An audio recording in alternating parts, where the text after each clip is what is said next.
Book 3. The Council of the Ages.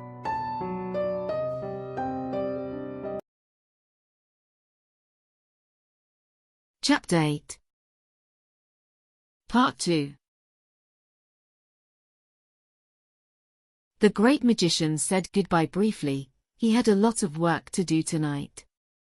Nor was a great dinner held that night, since each embassy was gathered to see which candidates they would propose from among their best warriors to be part of the expedition to Itzamir. Paulana was already installed with her new companions. That was life among the elves. From one day to the next you could be pushed aside, repudiated, and no one looked at you again. Paulana had no close family alive, and with the rest of the relatives she had hardly any relationship. No one wanted to accept the last of her lineage with human blood.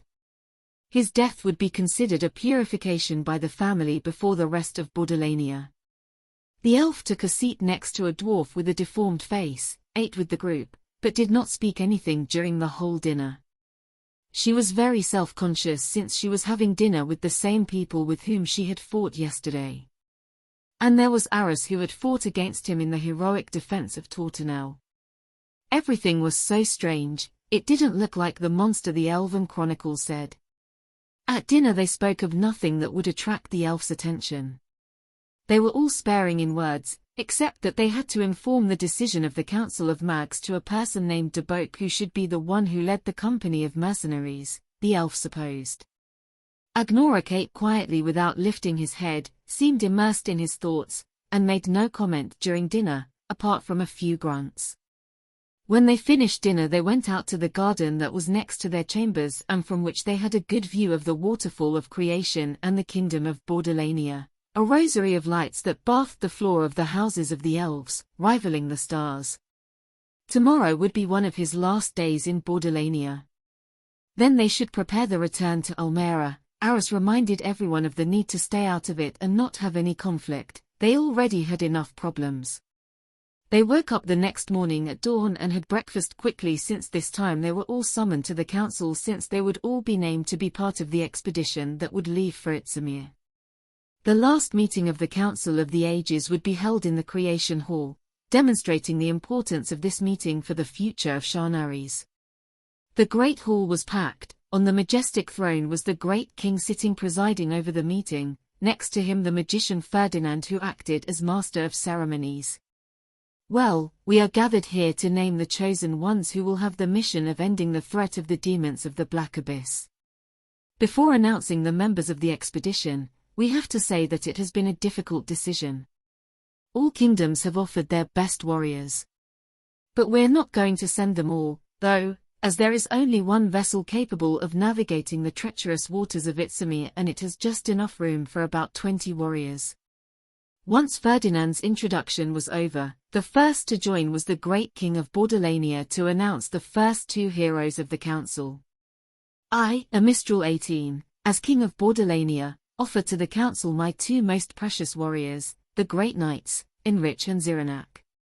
The great hall was flooded with applause. Both knights were placed in the center of the room. The son of the great king posed very proud to be one of the chosen ones. However, the first knight of the Order of Ellen was cold and distant. For him it was natural to be considered the best. The next monarch to rise was the elven queen Larabil, who spoke in a clear voice. Our kingdom of Bursary offers the great Islanat, the Golden Lady, our most precious daughter, to defeat the threat.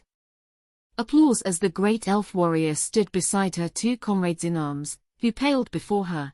Inrich lowered his gaze, while Ziranak smiled sheepishly at the one being in Shanaris who considered a better warrior than he was. While the Golden Lady smiled sweetly at everyone, winning over all the cheering audience. The next to rise was the last elf monarch, Zeloi, Queen of Landaria. He was smiling as always. I, as the representative of my kingdom, offer Antas, our best warrior, to assist the council in its crucial enterprise. There was applause, but not so much. But the three elven kingdoms had chosen their heroes. There was no doubt. They offered the best they had and were proudly in front of the room, smiling. Now it was the turn of the dwarven kings. First it was King Broke Blackgem. The dwarf kingdom of the dragon's dorsal brings Ankara the Annihilator to burst the heads of demons.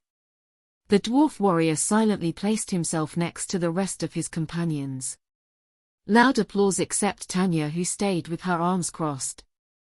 It was the turn of the other dwarf king, Dabran Burning Maze. We, the dwarfs of the frozen mountains, sent the huge Kwarakakiost. Let the demons tremble because of their bad luck. As always, thunderous applause in the room. The two dwarf kingdoms had chosen their heroes. Now it was the men's turn. There was a certain rivalry between them to be the one who was the first to speak after the dwarfs. In the end, the first was Empress Asmara, the ruthless ruler of Siran, leaving some other monarch with his mouth open who thought he was more worthy of being the first before the empress. We, the Empire of Sur, will be the oldest allies of Bordalania. We are not going to leave them alone in such disastrous circumstances. We offer to the council the great Colin de Blade. The announcement was greeted with timid applause at first, but at the end the applause was thunderous. Since he was the first human hero to join the group of elves and dwarfs. Next in turn was the Emperor of Karan, Jumeria Bati, who raised his voice more than anyone else, upset that he was not the first monarch of men to speak. We, the Empire of Khan, are also faithful allies of Bordalania. We contribute to Count Darbarak Dabrakonan, the Watcher, and his faithful squire Data, the Wandering Shadow. It was the announcement most applauded by the room, along with that of the Golden Lady, and cheers were added. He seemed to be someone very appreciated by all those present. Even the Count had to bow as a sign of gratitude. As protector of Arceus, Reginald offer to General Utah Odanta. Warm applause among the audience. The kingdom of Arceus was not very popular among the other kingdoms. Agnorak growled. It was very strange that Reginald should come to Bordalania without Jumal's protection, but that old fox surely had no interest in explaining what Jumal was doing collaborating with Fedoras. Everyone had forgotten about Jumal except the half-orc. They had long overdue accounts. The kingdom of Beer will always be with Shanaris, and I, the Umbar king, offer my most precious warrior whom I love as if she were my own daughter, Sterania Aurum. The protector of Tame. Big applause to the protector of Tame and leader of the Bloodstorms. The Queen of Albion joined. The jewel of the south knows of her role as Shanaris' guide, and I, Queen Lautaria Umber, offer Samra Dustin as the lucky one to be able to participate in such a noble cause. The last ruler remained to speak. It was the consul Pontius Sartorius, sent by the Republic of Caesarea. Our Republic, aware of the threat that looms against us, we offer our best General Andrian de Paulo. Great applause when he was appointed. The Republic always focused on her and her internal fights. Sending Adrian was the best way not to have him inside the Senate and avoid his machinations. The mercenaries looked at each other, especially they focused on Agnorak. There was a lot of rivalry with the general because of what happened in the Iron War. Now they would have to forget it and collaborate. Apparently the group of heroes of the council was already complete. Ferdinand joined the group of heroes. These are the heroes of Shanaris. We had to choose from a large selection of candidates. Thank you to all the kingdoms for offering their best warriors. All the chosen ones are more than ready for this mission, but we are the Great Council of Magic Orders of Tripulia. We postulate Anenko the Wise, who is the greatest expert in Shanaris on demonic wars, and Itzamir. And he will also be accompanied by my assistant Iria, who is my right hand and is more than prepared to help the great Anenko.